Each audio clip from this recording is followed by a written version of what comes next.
Ya niki London sampean pahami. Misalnya ngeten nggih. Kula di bojo. Saya secara naluri ekonomi seneng nak aku ya kerja, bojoku ya kerja. Sampean di bojo, sampean secara naluri ekonomi tetap seneng nak lanange ya kerja, wedoke kerja karena secara kalkulasi lebih cepat kaya. Tapi coba kalau sampean mulai pakai logika penyelamatan dari bahtera keluarga, dari pergunjingan, dari perselingkuhan. Misalnya bojo mayu, potongannya serodok kenes. Kowe kan mikir daripada kerja asar dibedani wong pertama beda tok, suwe-suwe tok dinti. Wes nak ngono tak kekang ra usah kerja. Terus motivasi kamu itu bukan karena otoriter, mentang-mentang wong lanang wong wedok mbok ndem ning omah, tapi krana nolak berzina. Lah kita harus bikin percontohan itu bahwa semua pelarangan kita itu lebih karena melawan perzinahan atau melawan perselingkuhan. Gampangane cara bahasa umum melawan kemafsadatan. Dan itu Islam mesti diwelehno pangeran bolak-balik. Banyak orang yang memaksakan sing wedok kerja, TKW ning Arab Saudi sing hamil pirang-pirang, ning Malaysia sing dianiaya pirang-pirang. Itu cara kula alamat ke pangeran bahwa ketika kita memberi hak wanita ternyata tidak lebih baik. Nyatane ning TV-TV berita TKW dilecehkan ning Arab Saudi, ning Malaysia, ning Singapura pirang-pirang. Itu tadi hero Islam kita ini sudah minim sekali. Apa susahnya sih ngakui bahwa Islam itu anti zina? Apa susahnya? Sehingga kita meproteksi seorang istri bukan karena otoriter, tapi karena kita melawan perzinahan atau potensi perzinahan. Misalnya tidak sampai zina, potensinya kita lawan. Tapi ilmu ngeten pun entek nggih, mergo orang sudah berpikir kapitalis. Iku ngono lanang wedok kerja cepet sugih. Dek lah muga kowe melok kerja cepet sugih. Lah itu kan terus logikane kapitalis. Tapi tetap cemburuan repot kan. Ngongkon kerja untuk hasilnya akeh tapi sing lanang tetep cemburu ya akhirnya uring-uringan. Kowe tilpon SMS mbek sapa, Dek? Sing ngongkon kerja ya sapa? Saiki di relasi SMS-an kowe curiga. Sing ngongkon ya sapa? Nah, itu kan dipek menangi dhewe, duwe gelem nampa, curigane jalan terus. Bareng uring-uringan kono relasine akeh, pegat to Mas. Wong lanang ra ketok lara. Relasi kadung akeh, luwe prospek. Ya kok sampai nak ndelok tulisan-tulisan versi wong sekuler, nak darani pondok itu monarki kecil. Berhubung kiai iku ora dadi raja, dia bikin monarki kecil. Di mana monarki kecil itu pesantren. Kiai sebagai raja nyatane santri yo nyucup yo diluk tenan dikongkon yo nurut. Itu bikin kerajaan-kerajaan kecil. Sehingga dengan image demikian kesane kiai kan otoriter, dipek menangi dhewe. Lho gue jegrang wong liya diluk. Anggap sithik kesel njuk pijet. Ngongkon ngalor ngidul, engko urusan politik yo fatwa sepihak. Loh, ketika dianalisis dengan demikian kiai kan ketok elek itu karena terus ditulis oleh mereka bikin monarki kecil, kerajaan. Ya sampean takono cah, pemikiran model Cak Yayan nak darani pondok itu sistem monarki kecil. Ora kok pondok itu satu komunitas di mana di situ ada hukum sosial, santri yang kurang mangan mbek kiai yang kurang dipakani santrine. Orang ngono, oleh ngamati gak ngono. Padahal faktanya kan begitu tuh. Kiai mbek santri kan wong latihan urip tamak bareng-bareng ngaji ngono tok. Kadang kiai ini radine beras dikei santrine, kadang santrine sing kere isane mangan dikei ya ini, kadang tepaan wae pilkada rada makmur kan tok. Itu kan sederhana begitu kan. Tapi oleh mereka ditulis kiai itu menerapkan sistem monarki kecil. Di mana seorang kiai jadi raja, santri jadi rakyat. Contohnya macam-macam, delalah ono sing pas. Makanya sistem yang ditiru juga sistem poligami karena raja-raja dulu istrinya juga banyak. Lagi ya banyak. Nah, itu kan wis digaduk-gaduk sebagian gaduk. Lenda itu kula namung cerita, innahu fakar wa qaddar, betapa pengaruhnya pemikiran. Piye supaya Islam ketok kacau. Mulane sampean aja kaget nek ana kiai-kiai ngalim sira gelem kaji ki aja kaget, ya aja melok-melok. Mungkin levelnya. Karena dalam sistem haji itu kan menguntungkan Arab Saudi. Yono sing cara berpikir untuk menunjukkan bahwa Islam itu murni. Mulane Rasulullah piyambak ora tau majibno kaji. Ngger majibno kaji ditambahi manis tatua ilai sabila sing mampu. Engko suwe-suwe dipahami. Lah kok enak kon kaji di Mekah bin Muhammad Bati. Dan itu pernah terjadi. Saat kiblat madhep teng Ka'bah. Niku komentar wong Yahudi nggih ngoten. Muhammad itu pepe asli Mekah ya, terus kiblat pindah ning Ka'bah. Mergo dekne asli Mekah. Sakjane Muhammad tuh ngerti nek kiblat tertua ya ning Palestina iku. Mergo bapake wong Palestina Ibrahim. Mestine ya madhep ning Baitus Sakhra. Ning Palestina. Mana saya qulu sufa minan nas ma wallahum an qiblatimul lati kanu alai. Muhammad tuh piye to? Kiblat to digawe dolanan. Go Kanjeng Nabi nate 16 wulan madhep teng Baitul Maqdis. Mergo kiblat tertua. Suwe-suwe be Allah kan madhep teng Ka'bah. Malah perkara kan. Mergo jare wong kafir Madinah terus penak. Muhammad ku piye? Pepet disone terus dinggo kiblat. Mergo Nabi kelahiran Mekah. Iku jenenge innahu fakkara napa? Fakodak. Mulane kula niku tambah iman mbek pangeran. Umpama kula ning donya ditakdir mo iman mbek Quran niku kula mati pun wani. Pun niku mergi ketok nak Quran niku sing bener. Itu tadi. Yuriduna ayutfi'u nurallahi bi afahim. Pada akhirnya lawan-lawan Islam mateni Islam lewat silat lidah, lewat silat mulut. Bi afahim dengan pinter-pinteran silat lidah. Lah kok mboten sepundi? Peristiwa nasah mansuh. Nggih, hukum sing dirubah niku nak cara tiang-tiang Islam sing soleh. Nak arifin nasah mansuh itu satu perubahan hukum yang bersifat kondisional li maslahatil ummah. Bahwa nasah mansuh ngrubah hukum sing krana maslahate umat. Tapi wong Yahudi enak oleh provokasi, delok le nabimu pelin-pelan tenan. Wingi muni halal, saiki muni haram. Bar muni haram muni. Macam nasah mansuh kan ngrubah hukum, to ngrubah hukum terserah sing komentari itu. Dianggap realistis yo kena. Mergo rubah yang karena kondisio. Nah, diarani pelin-pelan yo kan kena. Nyatane ora konsisten. Dhisik PKB saiki PKNU jenenge ora konsisten. Tapi karena jare sing seneng kan, iku jenenge kiai realistis. Sadar kondisi yang berbeda yang mengambil sikap yang berbeda. Nah, tapi jare sing gedeng kan jenenge pelin-pelan. Padahal cara kula nasah mansuh itu fenomena biasa.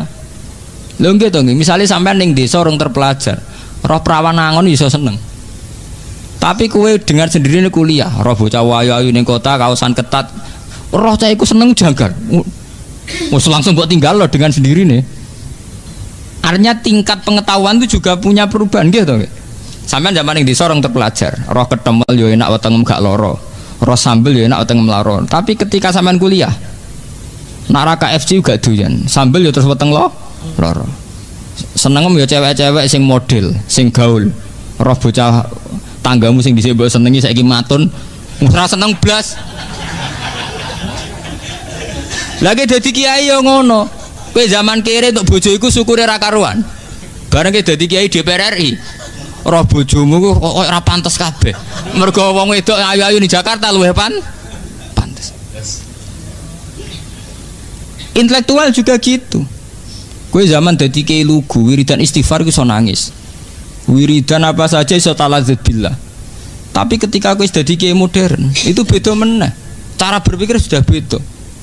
Semulai nikmati HP, nikmati internet, menawa di SMS banking barang wis mbah. Rekening era sitok. Ini contoh bahwa perubahan orang itu tidak boleh merubah akidah. Tapi perubahan itu pasti terjadi. Nah, tapi mbek wong kafir, mbek wong Yahudi dianggap Muhammad nasah mansuh dianggap pelin-pelan. Ini penting kalau aturaken teng mriki bi afahihim. Ya sama seperti sekarang yang kita alami. Kiai-kiai politik masyarakat lari. Jadi kiai kok politik saya kira seneng ngaji. Bagi mereka yang seneng politik, sira politik jadi pangku tangan. Masalah bangsa banyak kok dekne pangku napa? Tangan. Nah, repot. Intinya nak jenenge cangkem bisa diwolak-walik. Mergo lidah tidak bertulang gitu. Lha ini perlu kula aturaken teng mriki karena itu tadi.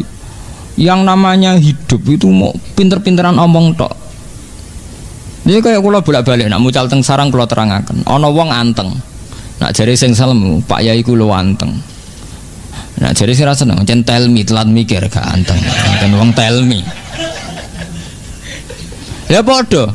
Nak kowe ndek kiai aktif, jari sing seneng Pak Yai itu aktif, dinamis. Jari sing ra seneng iku jenenge tak itu. Artinya wis ngoten begitu. Ya betapa satu fakta bisa dikomentari yang berbeda. Biasa. Ya kok kowe lagi seneng cawe wedok. Nak ndak guyune manis mergo gingsul. Nak jare sing rasane untu ra rata. Wong gingsul ku artine untu gak rata. Lah Nabi niku zaman berjuang ngadepi tiang Yahudi niku wong Yahudi pinter omong pancen bi afahim diputar-putar. Fakta diputar balik. Iku mau termasuk Nabi ora Nabi ditakok Yahudi ra iso jawab mencangkem Yahudi. Mat takoki lugu, Mat. Nak wedhus mati sing mateni sapa? Ya Nabi ya lugu jawab Allah. Agamamu aneh, Mat ya. Aneh piye? Sing dipateni Allah langsung malah haram. Sing dipateni liwat tangane manusa sing berlumuran dosa malah halal. Kudune sing mati langsung luwih halal, Mat. Itu kan sentuhan Allah langsung. Orisinil. Lah nak lewat tangane manusa kan wis penuh dosa. Aneh, Mat. Agamamu aneh, Mat. Piye? Dadi wong jeneng Yahudi pinter biafahim. Pinter molak-malik fakta. Pemene sing perkarane sing sensitif malah pinter meneh kok menyangkut kiblat. Nabi nate salat madhep Baitul Maqdis pindah ning Ka'bah. Lah Nabi madhep ning Ka'bah ya lucu pas ning Madinah, ning perantau. Delok le Muhammad iku. Ndekne kangen-kangene dhewe desane kok terus digo urusan agama. Dadi madhep Ka'bah iku dianggap Muhammad tuh kangen-kangene dhewe desane kok terus digo urusan agama. Piye to karepe cah iku piye? Itu jenis bi'afaim. Agama akan dirusak lewat mulut-mulut, lewat silat lidah. Ya begitu terus. Ya mulane ketika ulama-ulama hakikat, wong kok percaya mbek omongan niku bento-bentone wong. Mergo omongan iso putar. Mulane ana kiai sing ekstrem nek omongan sengak. Cara kula sebagian nggih setuju. Mergo wong omongan niku cek alus cek ora kena dipercaya. Lah nek bicara piye? Misale kita tersinggung. Misalnya kiai sepuh apa mugi Mbah kula jenengan ndongakno husnul khotimah. Apa aku duwe potongan husnul khotimah? Lah terus apa kan nak elek kabeh. Apa duwe potongan husnul khotimah nganti mbok ndongakno husnul khotimah. Dan misalnya kita salami tempel 20, mbok anggap kiri to nganti mbok kei 20. Wong ngekeki kemungkinane kan loro to. Nganggep kowe buta. Lah artinya nak nganggo potensi sing pertama kan elek to. Posisi dikei kan elek. Iku zaman Nabi kayak ngoten. Sebab niku Quran bolak-balik cerita bahwa Islam yang membunuh Islam itu bukan perang senjata tapi bi'afahi. Kula gada cerita menarik zaman Aagim poligami. Ya Aagim terkenal nih. Poligami itu saya punya kenal wartawan Islam termasuk wartawan soleh, dia orang baik. Itu kan langsung jatuh. TV 5 ndak pakai semua. Biasanya bedino raine Agim. Saiki kan raine Agiman. Yang menarik kan langsung saniki mboten Agim tapi napa? Agiman niku. Agimi kan napa? Itu cerita teman saya itu. Saat media mengadili poligami bahwa poligami itu sesuatu yang tidak benar, melahirkan ketidakadilan, bukti bahwa maniak seks dan sebagainya. Itu kalau Agim yang jatuh itu sepele sekali karena Agim hanya seorang kiai, seorang mubalik. Tapi logika menjorokkan poligami itu yang rugi umat Islam karena kebetulan Muhammad itu berpoligami. Kalau balik ini malah banyak penulisan tentang poligami kesannya menyudutkan Agim. Agim jatuh itu sepele sekali karena dia hanya seorang mubalik, seorang kiai.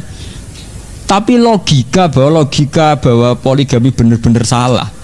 Ya, menyimpulkan bahwa poligami benar-benar yang jorok itu sudah merugikan Islam karena Rasulullah melakukan poligami. Itu yang kita rugi. Segampangan itu mau pinter-pinteran permainan untuk menyudutkan Islam tapi gak ketara kesannya yang diadili poligami. Sebetulnya yang tertulis di situ adalah logika-logika betapa salahnya poligami. Artinya secara umum di situ akhirnya tertulis di berbagai media massa betapa salahnya logika poligami. Sementara Nabi semua poligami, Nabi Ibrahim ya poligami, Nabi Muhammad poligami. Ya bi'afahim, poligami tidak dianggap nulung wong wedok tapi dianggap bukti hiperseks yang berlebih. Padahal zaman Nabi sampean tahu sendiri banyak perempuan sing lanang mati demi Rasulullah dan banyak yang dinikahi Nabi umurnya 54 swidak papat. Kalau krono seks lah apa rabi wong tuwek-tuwek ya. Ya memang ada di antara sing ayu paling Zainab, Aisyah kena dihitung liyane tuwek-tuwek. Wong Sauda terkena wireng bunder tuwa. Wong sampai ketika ana ayat hijab turun niku Sayyidina Umar ngenyek. Kowe iku ora usah nganggo hijab. Selain ora ana wong menarik kowe nganggo hijab lah tetep ketara nak innaki la Sauda. Tetep ketara kena Sauda. Kok bundere wis ketara. Umar iku sing sahabat wae wani ngenyek mbek Sauda. Sauda iku ana ayat hijab nganggo hijab. Wong wis gak menarik bunder tuwek glundung. Dinya Mbak Umar, kowe ora usah nganggo hijab. Kowe nganggo hijab lah tetep kewenangan nak kowe Sauda. Mergo postur tubuh. Lah umpama Nabi poligami krana seks lha apa poligami Sauda bareng. Lah anak hakim mak bener, iku mantan pragawati jeneng ayu, iku normal iku cek bener banget. Ya hakim ya sadar nasa mansul, paling dekne pikirane kan. Pulau terkenal duwe akeh, bojo rapati ayu kan rugi dekne. Apa artinya terkenal gamane mati hidup? Ya kan sah saja. Ya kan normal itu. Sing ra normal kan sira payu rabi ini. Tapi sing jelas ya, permainan media sampean harus tahu itu tadi. Kata teman saya itu mengingatkan saya, sebetulnya gini Pak Bah, saat hakim yang jatuh karena poligami itu tidak masalah. Ya hanya seorang hakim. Ya hanya seorang hakim. Tapi kemudian logika poligami begitu salah, logikanya begitu jorok, begitu tidak manusiawi. Itu yang kita rugi karena kebetulan Rasulullah berpoligami. Sebab itu terus rame tulisan yang bela poligami lah. Repotnya sing bela pancen duwe karep poligami ya. Itu kan padha repote kan. Nak cara kula pribadinya itu tadi ya. Bahwa Rasulullah sebagai nabi itu memang mulai dulu disoal. Mulai kenabiannya sampai punya rivalitas sampai saiki ana Musaddiq ana Liyaminuddin kabeh ya rival nabi udah ketemu Jibril. Liyaminuddin Musaddiq kabeh. Itu normal sekali ya. Normal sekali artinya seorang nabi pasti punya musuh. Wa kadzalika ja'alna likulli nabiyyin aduwwan minal mujrimin kata Allah. Setiap nabi pasti saya bikinkan musuh. Tapi masalahnya musuh paling fatal kata Rasulullah itu nak sing salah faham wong Islam dhewe ya umate dhewe. Mulane kanjeng Nabi anggere ana wong Islam sing salah iku duka. Kowe kepengin kaya kaum Nabi Musa. Kowe kepengin kaya kaum Bani Israel. Nabi Bani Israel musuhe ora wong sing kafir, tapi musuhe umate dhewe. Iku kakean penjaluan. Lah Nabi Muhammad itu ngadepi umatnya nggih pun kathah sing ngoten. Jadi sekarang banyak yang menyayangkan hukum Islam. Misalnya ada hukum pancung menyesal. Dalam hukum modern tidak usah pancung. Hukum qisas disesali. Sekarang dalam hukum modern nggak mengenal hukuman mati. Potong tangan disesali. Hampir semua tatanan hukum Islam disesali. Saiki seengkek sawangane nyesali potong tangan, nyesali hukum qisas, nyesali hukum pancung. Engko nang era putune kita nyesali kok zina haram sih. Kok sesuai nang disesali malah Islam piye to ono zina barang haram, barang enak kok haram. Lho nggih awal dari menyesali aturan Islam suwe-suwe kok delodok sing disesali iku hukume. Saiki kan nek sing disesali itu tadi kayak gerakan feminisme. Ini kalau cerita intelek ya. Di Jogja itu di kota-kota besar itu semua mahasiswa itu termasuk untuk studi gratis itu kalau studi tentang gender, tentang kesamaan gender bahwa hak wanita sama persis dengan hak lelaki. Karena kebetulan lagi Islam memposisikan lelaki 1 derajat di atas perempuan. Sekarang hak gender kuat. Kula cek eling cilik kula iku lurah wedok iku kiai protes kabeh. Saiki meneh dek lurah, cek bupati, cek presiden ora ono kiai pro. Bahkan suhune kiai tahu duet sampai Megawati ya. Dan itu tidak janggal. Padahal sampean eling to, ge cilik sampean eling to. Ini takono Mbah Sakur sing sebut. Riyen lurah wedok kiai setuju mboten, Mbah? Mboten. Saniki mulai bupati sampai presiden sampai karena apa? Isu yang digulirkan mereka kesamaan gender, gerakan feminisme itu kuat sekali. Kuat sekali gerakan yang mensejajarkan wanita dengan lelaki. Kuat sekali. Sehingga umat Islam sudah teracuni pikirannya, tidak masalah presiden lelaki atau perempuan, tidak masalah bupati lelaki atau perempuan, tidak masalah. Lah suwe-suwe ya nuntut kalau lelaki boleh poligami kenapa perempuan tidak? Saiki pertanyaan ini seminar-seminar. Yang butuh variasi seks kan tidak hanya lelaki, perempuan juga terus-terusan dulu atau kabeh kan. Suwe-suwe sedang dikaji kemungkinan istri atau nopo perempuan punya hak talak. Hak talak kok lelaki tok, gak adil. Nak sing lanang ra karep iso megat, nah sing wedok ra doyan sing lanang kok ora iso megat.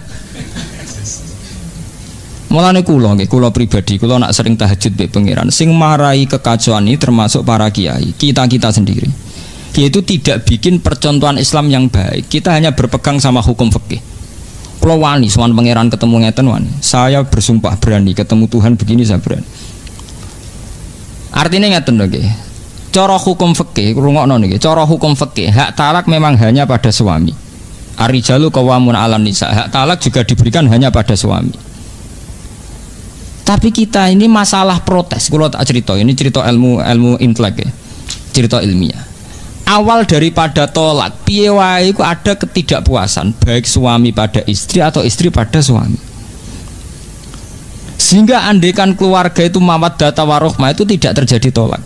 Sebab itu Nabi ngendikan abghadul halal ilawah at-tolak. Tolak itu halal tapi abghadul sesuatu yang sangat dibenci Allah adalah tolak. Jadi halal tapi dibenci Allah. Karena tolak itu masalah sensitif. Nah, sampai naruh rasanya di anak wedok sing lanang gak kebenaran. Kira bingung. Ndak hanya orang sekuler. Kiai-kiai lah di anak wedok sing lanang gak kebenaran ya bingung. Wong sing anake ra iso megat. Nuruti tetep bojone lara kabeh. Yang menyesali ini tidak hanya wong Jawa, wong Islam lah nak tepaan be kasus ya menyesali.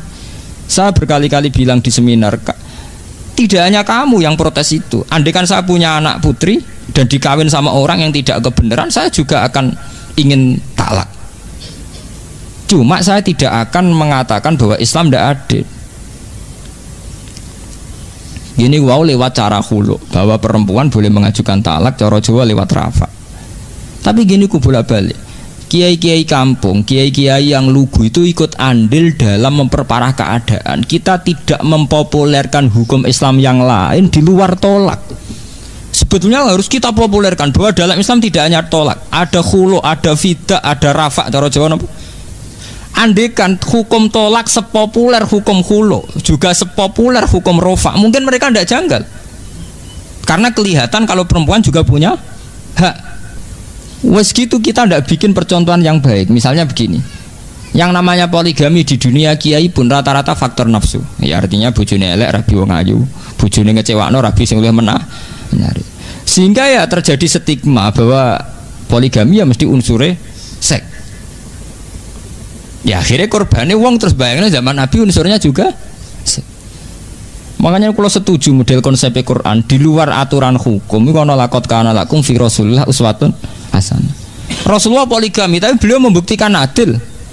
Sehingga zaman itu ya ada polemik. Bahkan wong Yahudi sendiri itu tidak mencibir Rasulullah poligami karena ya baik-baik saja, nggak ada apa-apa.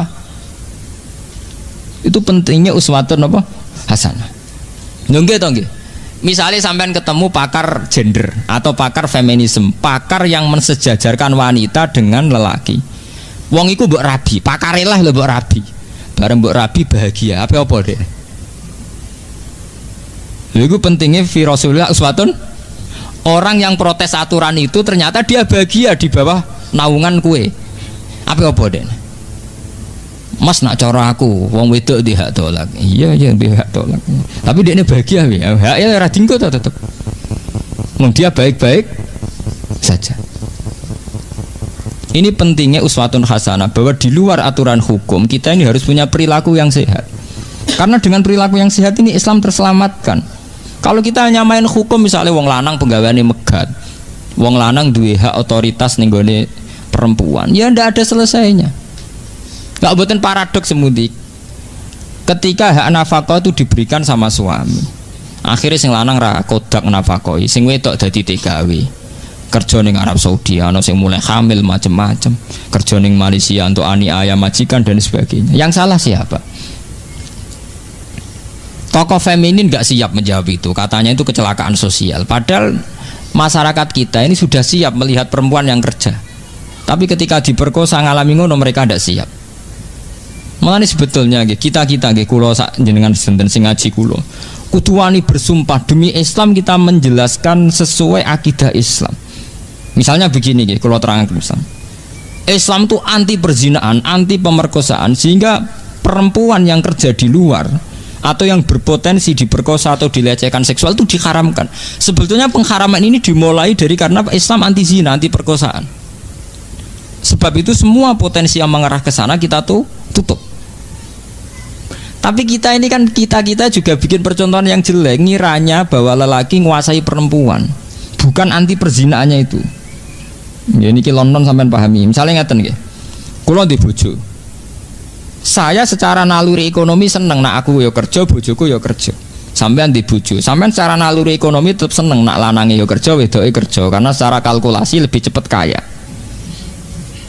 Tapi coba kalau sampean mulai pakai logika penyelamatan dari bahtera keluarga, dari pergunjingan, dari perselingkuhan. Misalnya bojo mayu, potongannya serodok kenes. Kowe kan mikir daripada kerja dasar dibedani wong pertama beda tok sesuai tok dinti. Wes nak ngono tak kekang ra usah kerja. Terus motivasi kamu itu bukan karena otoriter, mentang-mentang wong lanang wong wedok mbok ndem ning omah, tapi krana nolak berzina. Nah kita harus bikin percontohan itu bahwa semua pelarangan kita itu lebih karena melawan perzinahan atau melawan perselingkuhan. Gampangane cara bahasa umum melawan kemafsadatan. Dan itu Islam mesti diwelehno pangeran bolak-balik. Banyak orang yang memaksakan sing wedok kerja, TKW ning Arab Saudi sing hamil pirang-pirang, ning Malaysia sing dianiaya pirang-pirang. Itu cara kula alamat ke pangeran bahwa ketika kita memberi hak wanita ternyata tidak lebih baik. Nyatane ning TV-TV berita TKW dilecehkan ning Arab Saudi, ning Malaysia, ning Singapura pirang-pirang. Itu tadi hero Islam kita ini sudah minim sekali. Apa susahnya sih ngakui bahwa Islam itu anti zina? Apa susahnya? Sehingga kita meroteksi seorang istri bukan karena otoriter, tapi karena kita melawan perzinahan atau potensi perzinahan. Misalnya tidak sampai zina, potensinya kita lawan. Tapi ilmu ngeten pun entek, mergo orang itu sudah berpikir kapitalis. Iku ngono lanang wedok kerja cepet sugih. Dek lah, muka melok kerja cepet sugih. Lah itu kan terus logikanya kapitalis. Tapi tetap cemburuan repot kan. Ngongkon kerja untuk hasilnya akeh tapi sing lanang tetap cemburu. Ya, akhirnya uring-uringan. Kowe tilpon SMS mbek sapa, Dek?